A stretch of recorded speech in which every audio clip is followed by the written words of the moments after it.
Hi, this is Rick Williams, and I want to do a quick video on getting started with Logos Bible Software version 6.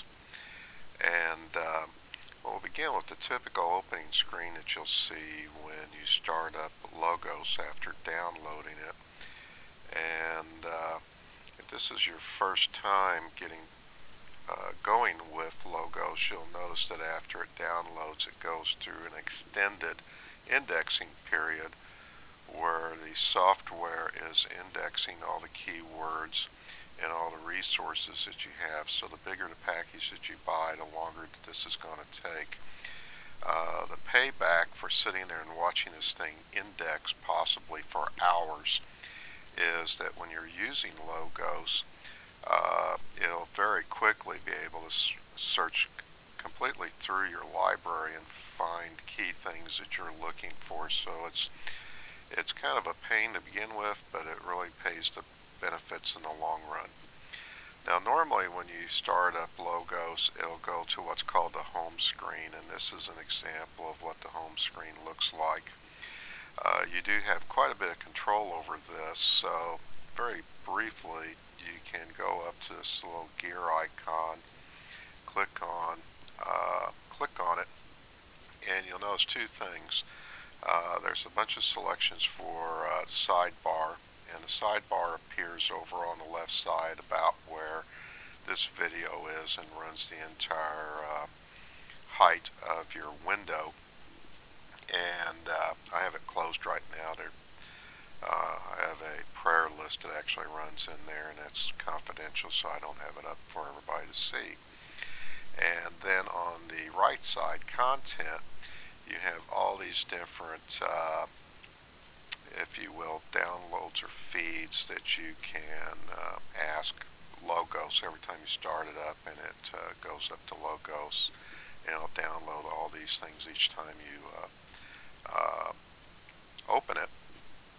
So after a bit of use, you'll find out the things that you're interested in. They're pretty nice. They always tell you what the feed is, like Faith Life Today, excerpts, pre-pubs, those kind of things, and you can find those over here and go through them and find them. Now, I personally have set up my Logos to open on the working screen, and you get to that by clicking on the home.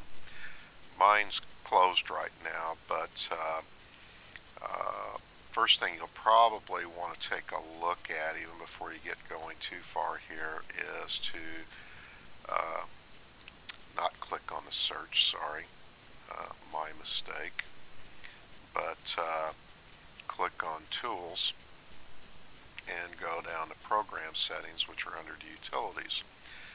Now, under Program Settings, this is where you can, for example, tell it when you open a program where it opens to. I normally set it and leave it at most recent layout, so this takes me right back to where I was when I closed the program. It also will save you some time on opening, because if you have it set to home screen, which is one of the options, as you roll down here, you'll find a home screen as one of them. You have to wait for your internet connection to download those screens before it's fully open, so most recent, unless you just have a whole bunch of things and active searches running, will open fairly quickly. You can set the citation style for when you copy citations, and there's just a variety of different settings here that you can go through. You can play with this. One of the more important ones would be whether to use internet or not. I leave it set to yes, so each time you open it, it's going to go out, try to synchronize between your various devices. It does the same thing when it closes. It also allows you to tell it to automatically download updates. You can set a period between for this. One thing I will tell you to note, that if you make a purchase and you want to have that resource downloaded immediately and it's not doing it, go in here and check to see that it's within the time frame you set that. If, for example, you use Logos in teaching a Sunday school or a class, you may not want it to download in the middle of your presentation, so you can tell it not to download during the periods that you're normally in a classroom setting. The rest of these you can play with. A couple of them I would tell you not to mess with would be text display unless you really know what you're doing, particularly when it comes to the fonts. And I'd leave the transliteration formats the same as well. Hidden resources down here is just basically for resources that you may, over a period of time, find that you get updated resource like the 2010 edition versus the 2011. You can hide the older resource so it doesn't show up in your searches and just make things more difficult for you. So this is probably the two things you'll want to get into first. The next thing that you'll want to know is about your library. This is your library icon. When you open it up, it'll show you every resource that you own. I happen to have 3,509 of them, so I have a fairly extensive library, but by no means as large as a lot of other people. They're broken down by the type over here.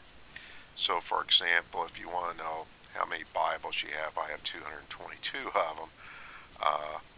But a whole bunch of those are made up of fragments in the original language. You can roll down through here and take a look at the various Bibles that you actually have. One of the things that you'll probably want to do is set your favorite Bible, and I'll show you how to do that in another video. But you can go through here and take a look at all your resources. You can open them up, look at them, get a feel for what they are, and then go from there. But let's say, for example, you do just want to get a Bible open for right now. This little box is the command window. The easy way to do it is, say, if you want to open up the English Standard Version, just type in Open ESV. It'll confirm Open English Standard Version. Click on, boom, up comes the English Standard Version. If you also say want to open up the NIV, you can open up the NIV. It's going to give you two versions of that. It'll give you the 84 version and the 2011 version. I just happen to prefer the 84, so I'll click on that. Now you have two Bibles open, and you can move around either by cursor. You can grab the sidebar, pull it up and down, and go from there. The next thing I'll do is start talking a little bit about the search, which is probably the most powerful feature. And thank you much. Have a great day. Blessings.